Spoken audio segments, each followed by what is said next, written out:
मां महारानी प्यो राजां दा राजा ए एहो सच ना मैथों अज लको बन अगले जन्म च जे दुनिया ते आवां मैं रब्बा मेरे एहो मां ते प्यो बन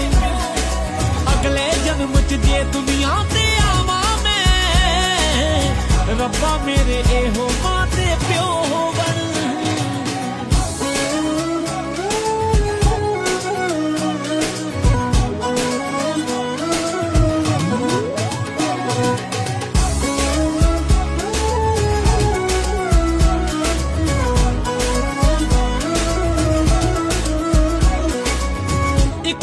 विच खेडे साल गुजारे ने